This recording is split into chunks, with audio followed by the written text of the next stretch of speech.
پیارے دوستوں، ایک حافظ قرآن لڑکی قرآن پاک کی تلاوت کرتے ہوئے جانور کیوں بن گئی؟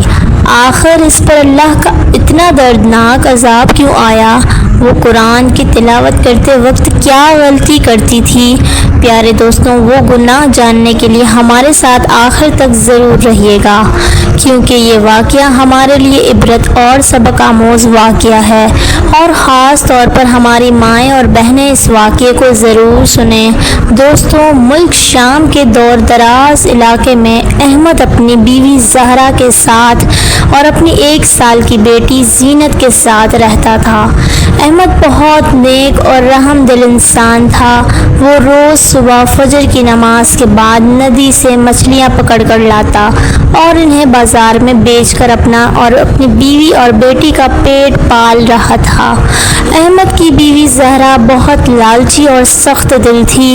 ایک دن احمد نے اپنی بیوی سے کہنے لگا کہ آج میری طبیعت ٹھیک نہیں ہے، میں سوچ رہا ہوں آج ندی کے کنارے نہ جاؤں اور گھر پر ہی آرام کر لوں۔ اس کی بیوی غصے میں منہ بڑبڑاتے ہوئے بولنے لگی، کیا تمہیں کبھی سر میں درد ہوتا ہے تو کبھی پیٹ میں درد شروع ہو جاتا ہے؟ تم کام نہ کرنے کے صرف بہانے ہی ڈھونڈتے رہتے ہو۔ احمد نے اپنی بیوی سے کہا، نہیں، میں سچ کہہ رہا ہوں، آج میری طبیعت ٹھیک نہیں لگ رہی۔ اس کی بیوی غصے سے بولی، ٹھیک ہے مت جاؤ، آج میری بھی طبیعت ٹھیک نہیں ہے، میں گھر کا کوئی کام نہیں کروں گی، بس آرام کروں گی۔ اس کا شوہر نرمی سے بولا کہ اچھا ٹھیک ہے، تم ناراض مت ہو، میں کام پر چلا جاتا ہوں۔ احمد نے ندی کے اندر مچھلیاں پکڑنے کے لیے جب جال ڈالا، جیسے ہی وہ جال نکالنے لگا تو اس کی نظر سامنے ایک ٹوکری پر پڑتی ہے جس میں ایک بچی ہوتی ہے۔ احمد ٹوکری کو ندی سے باہر نکالتا ہے۔ احمد ادھر ادھر دیکھتا ہے، آخر کار یہ بچہ نہ جانے کون چھوڑ کر یہاں چلا گیا ہے۔ بچے کو ٹوکری میں ڈال کر ندی میں کس نے چھوڑ دیا ہے؟ احمد کو وہاں ندی کے آس پاس کوئی بھی دکھائی نہ دیا۔ اس نے سوچا، میں یہ بچہ اپنے گھر لے جاتا ہوں، نہیں تو یہ بچہ یہیں مر جائے گا۔ وہ بچہ زور زور سے رو رہا تھا۔ احمد جلدی سے اپنے گھر چلا گیا اور اپنی بیوی سے کہنے لگا، زہرا جلدی دیکھو میں کیا لے کر آیا ہوں۔ زہرا بچی کے رونے کی آواز سن کر آئی۔ وہ دیکھتے ہی کہنے لگی کہ یہ بچی کہاں سے اٹھا کر لے آئے ہو؟ کیا تکلیف ہے؟ اتنا شور کیوں مچا رکھا ہے؟ اوپر سے تم جلدی گھر آ گئے ہو اور یہ کون سی نئی مصیبت اٹھا کر لے آئے ہو؟ کب بازار جاؤ گے؟ کب پیسے لے کر آؤ گے؟ احمد کہنے لگا، تمہیں تو بس ہر وقت پیسوں کی ہی پڑی رہتی ہے۔ اس چھوٹی معصوم بچی کو دیکھو جسے کسی نے ٹوکری میں ڈال کر ندی پر چھوڑ دیا تھا۔ زہرا غصے میں بولی، جس کا بچہ ہے اگر اس نے چھوڑ دیا ہے تو تم اسے کیوں یہاں اٹھا کر لے آئے ہو؟ احمد اپنی بیوی سے کہنے لگا کہ تم کیسی باتیں کر رہی ہو؟ اگر میں اسے گھر نہ لاتا تو کیا اسے ندی میں مچھلیوں کا کھانا بننے کے لیے چھوڑ دیتا؟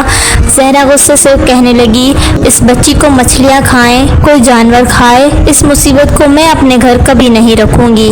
احمد بیوی کی یہ بات سن کر غصے سے لال پیلا ہو گیا، کہنے لگا، بس بہت ہو گیا، میں آج کے بعد تمہاری کوئی بات نہیں مانوں گا، بہت تمہاری منمانی ہو چکی ہے، اب تم میری ایک بات دھیان سے سنو، یہ بچی اب اسی گھر میں رہے گی اور زینت کے ساتھ ہم اسے بھی پالیں گے، اور اس بارے میں اب مجھے دوبارہ کوئی بات نہیں کرنی ہے۔ زہرا نے پہلی بار اپنے شوہر کو اس طرح غصے میں اپنے ساتھ بات کرتے ہوئے دیکھا تو وہ اب بہت زیادہ گھبرا گئی اور خاموشی سے اس بچی کو اپنے ساتھ رکھنے کے لیے تیار ہو گئی۔ احمد نے بڑے پیار سے اس بچی کا نام خنسا رکھا تھا۔ آہستہ آہستہ وقت کے ساتھ دونوں بچیاں بڑی ہو گئیں۔ ایک دن خنسا احمد سے کہنے لگی کہ ابو جان، کیا میں بھی آپ کے ساتھ ندی میں مچھلیاں پکڑنے کے لیے آ سکتی ہوں؟ احمد نے اپنی بیٹی بات سن کر بہت زیادہ ہنسا اور کہنے لگا، کیوں بیٹی، کیا تمہیں بھی مچھلی پکڑنا سیکھنا ہے؟ خنسا نے کہا، جی ابو جان، میں بھی آپ کی طرح مچھیرن بننا چاہتی ہوں۔ احمد نے خنسا سے کہا، بیٹی تم ابھی بہت چھوٹی ہو، ابھی تم اپنی بہن زینت کے ساتھ کھیلو، جب بڑی ہو جاؤ گی تب میرے ساتھ چلنا۔ اتنے میں زہرا اپنے شوہر سے آ کر کہنے لگی، اگر جانا ہی چاہتی ہے تو تم اسے اپنے ساتھ کیوں نہیں لے جاتے؟ اچھا ہے نا، تمہارا کام بھی جلدی ہو جائے گا۔ احمد اپنی بیوی سے کہنے لگا مجھے زینت اور خنسا کو اگر کوئی بھی کام سکھانا ہوگا تو وہ میں خود سکھا دوں گا، تمہیں اس کے لیے پریشان ہونے کی ضرورت نہیں ہے۔ زہرا خنسا کو بالکل پسند نہیں کرتی تھی لیکن وہ اپنے شوہر کی وجہ سے مجبور تھی۔ ایک دن اچانک احمد کی موت ہو گئی۔ زینت اور خنسا باپ کی موت کی خبر سن کر بہت زیادہ دکھ میں ڈوب گئیں۔ زہرا نے اپنی بیٹی زینت کو گلے لگا لیا اور کہا کہ بیٹی تمہارے باپ کا ساتھ ہمارے ساتھ یہیں تک تھا، اب تمہیں ہمت رکھنی ہوگی۔ زینت بیٹی اپنی ماں کو روتے دیکھتے ہوئے بولی اماں اب ہمارا گھر کیسے چلے گا؟ اللہ نے تو ہمارے سر سے ہماری چھت ہی چھین لی ہے، اس گھر کا گزارا کیسے ہوگا؟ اس کی ماں نے کہا کہ خنسا ہے نا، اپنے ابو کی جگہ یہ مچھلیاں پکڑ کر لے آیا کرے گی، اس نے تو اپنے ابو سے مچھلیاں پکڑنا سیکھ بھی لیا ہے۔ خنسا اپنی ماں کی بات سن کر روتے ہوئے کہنے لگی ہاں ہاں اماں جان کیوں نہیں، میں ہوں نا، میں خود اپنے ابو جان کی جگہ کام کروں گی، آپ فکر مت کریں۔ زہرا خنسا سے بولی بس بس زیادہ پیار دکھانے کی ضرورت نہیں ہے، تم ہی جاؤ گی کام کرنے کے لیے، اور کون جائے گا؟ باپ کے مرنے کے بعد خنسا کے دن ہی بدل چکے تھے۔ زہرا اس سے گھر کا سارا کام کرواتی تھی اور مچھلیاں پکڑنے اور ندی میں پانی بھرنے کا کام بھی خنسا کو کرنا پڑتا تھا، لیکن اسے کھانا ہمیشہ باسی اور تھوڑا سا ملتا تھا۔ ایک دن جب خنسا ندی سے پانی لینے گئی تو وہ اپنے باپ کو یاد کر کے بہت رو رہی تھی۔ ابو جان آپ مجھے چھوڑ کر کیوں چلے گئے؟ مجھے آپ کی بہت یاد آتی ہے، مجھے آج پتہ چلا کہ اس گھر میں مجھے آپ کے سوا کوئی بھی پیار نہیں کرتا تھا۔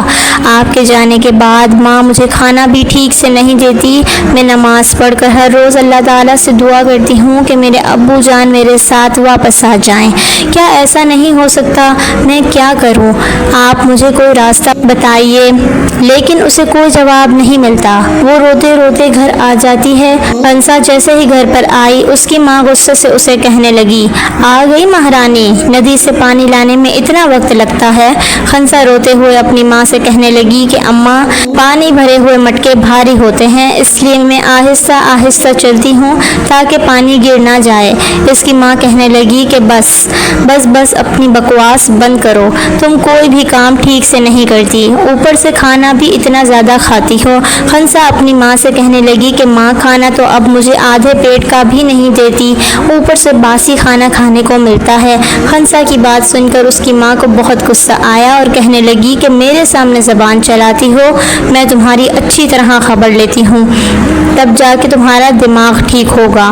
ماں نے خنسا کو بہت مارا، یہاں تک کہ اس کے سر سے خون بہنے لگا۔ زینت یہ سب دیکھ کر پاس بیٹھ کر مسکرا رہی تھی۔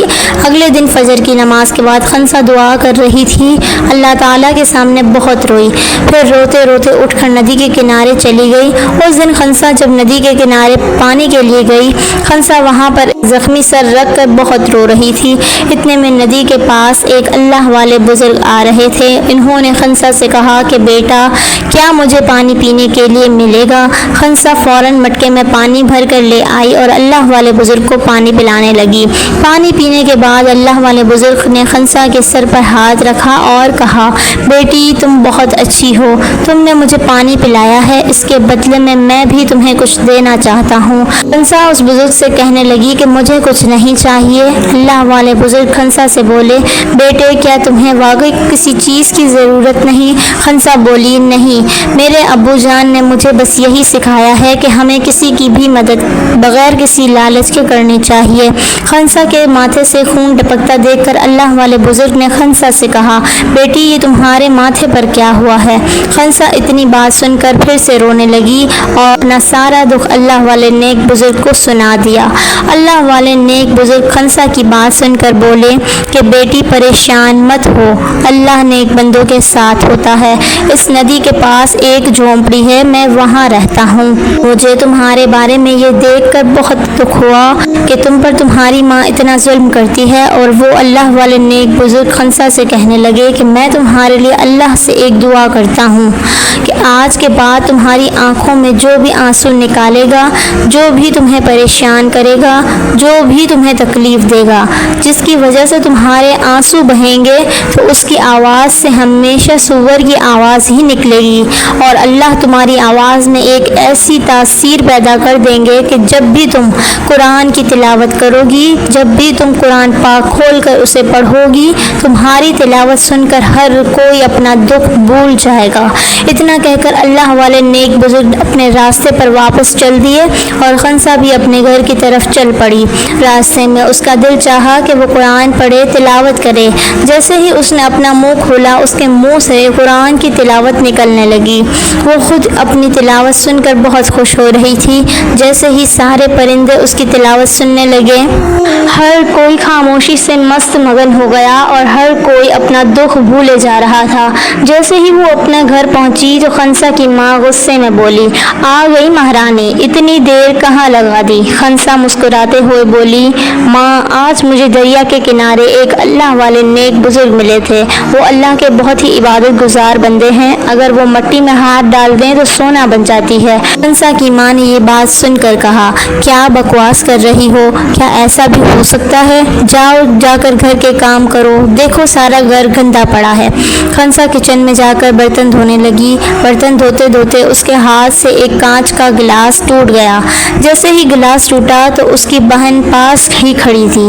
اس نے فوراً اسے اس کے منہ پر تھپڑ مارا اور خنسا رونے لگی۔ اس کی آنکھوں سے آنسو بہنے لگے۔ جیسے ہی اس کی آنکھوں میں آنسو آئے، مارنے والی بہن زینت کی آواز بدل چکی تھی۔ کچھ کہنے کے لیے جب اس نے منہ کھولا تو اس کی حلق سے سور کی آواز نکل رہی تھی۔ اس کی ماں بھی یہ دیکھ کر حیران رہ گئی اور خنسا سے کہنے لگی کہ بتاؤ تم نے میری بیٹی کے ساتھ کیا ہے؟ اس نے کہا کہ ماں آج مجھے اللہ والے نیک بزرگ ندی کے کنارے ملے تھے، انہوں نے اللہ سے دعا کی تھی، اسی لیے یہ سب کچھ ہوا ہے۔ ماں انہوں نے کہا تھا کہ جب بھی کوئی تمہیں مارے گا، تمہارے آنسو جیسے ہی اس انسان کی وجہ سے گریں گے، انسانوں کی آواز کی بجائے اس کی حلق سے سور کی آواز نکلے گی۔ اس کی ماں یہ سب سن کر خاموش ہو گئی، مگر پھر بھی وہ اپنی حرکتوں سے باز نہیں آ سکتی تھی۔ اس نے اسے مارا تو نہیں، لیکن اس کو گھر سے نکال دیا۔ خنسا باہر آ کر ایک درخت کے نیچے لیٹ گئی اور روتے ہوئے اس نے قرآن پاک پڑھنا شروع کر دیا۔ جیسے ہی وہ قرآن پاک پڑھنا شروع ہوئی تو وہ اپنے سارے غم بھول گئی۔ خنسا کی آواز وہاں سے جاتے ہوئے کسی شہزادے کے کانوں میں گونجنے لگی۔ شہزادہ خنسا کی آواز کا دیوانہ ہو گیا اور خنسا کے پیچھے پیچھے اس کے گھر تک آ پہنچا۔ اتنی دیر میں خنسا کی ماں خنسا کو واپس اپنے گھر لے آئی تھی۔ شہزادے نے خنسا کے گھر کا دروازہ بجایا تو اندر سے خنسا کی ماں باہر دروازے پر آ گئی۔ شہزادے نے خنسا کی ماں سے کہا کہ یہاں پر کون تھا جو قرآن کی تلاوت کر رہا تھا؟ وہ آواز مجھے یہاں تک کھینچ لائی ہے تو میں اس کی آواز کا دیوانہ ہو چکا ہوں۔ کون ہے جو اتنی خوبصورت آواز میں اللہ کا کلام پڑھ رہا تھا؟ اس شہزادے کی بات سن کر زہرا بولی، یہ آواز تو میری بیٹی زینت کی ہے، جسے اللہ نے اتنی خوبصورت آواز سے نوازا ہے۔ شہزادے نے یہ سن کر کہا، میں آپ کی بیٹی سے شادی کرنا چاہتا ہوں، اس لیے جو کچھ آپ کہیں میں وہ سب کچھ کرنے کو تیار ہوں۔ آپ کو جتنا بھی پیسہ دولت چاہیے میں سب کچھ لگا سکتا ہوں، بس آپ اپنی بیٹی کی شادی مجھ سے کر دیں۔ یہ بات سن کر زہرا نے اپنی بیٹی زینت کی شادی شہزادے کے لیے ہاں کر دی، لیکن زینت کی آواز تو ایک سور کی آواز جیسی تھی جو کہ بہت ہی بری تھی۔ جب شادی کا وقت قریب آیا تو شہزادے کے باپ نے زہرا سے کہا، میں آپ کی بیٹی کی آواز میں کچھ سننا چاہتا ہوں، میں بھی دیکھنا چاہتا ہوں کہ وہ ایسا کون سا کلام پڑھتی ہے۔ یہ باتیں سن کر زہرا اور اس کی بیٹی زینت بہت زیادہ گھبرا جاتی ہیں، کیونکہ آج کے دن ان کی اصلیت سب کے سامنے آنے والی تھی۔ شہزادے کے باپ کی باتیں سن کر زینت رونے لگی اور ایک کاغذ پر ساری سچائی لکھ کر بتا دی، اور ماں بیٹی کا اتنا بڑا جھوٹ دیکھ کر انہیں گرفتار کر لیا گیا۔ خنسا یہ سارا منظر کھڑی کھڑی اپنی آنکھوں سے دیکھ رہی تھی۔ خنسا آ کر شہزادے کے باپ کے پاؤں میں گر گئی اور اپنی ماں اور اپنی بہن کی طرف سے معافی مانگنے لگی۔ اگر آپ نے گرفتار کرنا ہے، سزا دینی ہے تو مجھے دیجیے، اس سب کی ذمہ دار میں ہوں، کیونکہ وہ قرآن کی تلاوت کوئی اور نہیں میں ہی کر رہی تھی۔ تو شہزادے نے میری آواز کو سنا تھا۔ جب بھی وہ شہزادہ میری بہن کو دیکھتا، وہ صرف اپنا منہ پیچھے کر کے کھڑی ہو جاتی تھی اور دوسری طرف اپنی سریلی آواز میں اللہ کا کلام پڑھتی تھی۔ وہ بادشاہ کہنے لگا کہ اگر ایسی بات ہے تو تمہیں آج ہی اور اسی وقت یہاں سب کے سامنے قرآن کی تلاوت کرنی ہوگی۔ جیسے ہی اس نے قرآن پاک پڑھنا شروع کیا، سب کا غصہ ٹھنڈا ہو گیا، سب مگن ہو گئے، اس کا قرآن سننے لگے۔ قرآن سننے کے بعد شہزادے کے والد بادشاہ نے فیصلہ کیا کہ میں اب سب کو ایک شرط پر معاف کر دوں گا۔ اگر تم اپنی بیٹی خنسا کی شادی میرے اکلوتے شہزادے سے کر دیں۔ خنسا کی ماں نے اپنی بیٹی خنسا سے ہاتھ جوڑ کر اپنے گناہوں کی معافی مانگی اور کہا کہ بیٹی، مجھے اور اپنی بہن کو معاف کر دو۔ ہم نے تم پر بہت ظلم کیا اور زیادتی کی۔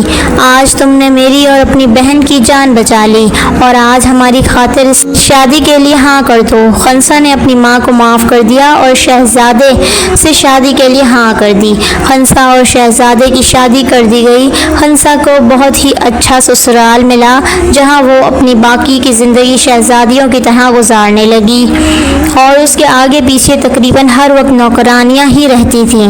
تو پیارے دوستوں، دیکھا آپ نے اللہ کے کلام میں کتنی برکت ہے کہ انسان اپنے سارے غم، سارے دکھ بھول جاتا ہے۔ اگر آپ کو بھی کسی قسم کی کوئی پریشانی ہو تو یقین کریں، اس قرآن کو کھول کر بیٹھ جایا کریں۔ آپ یقین کریں کہ آپ اپنے سارے غم، سارے دکھ بھول جائیں گے۔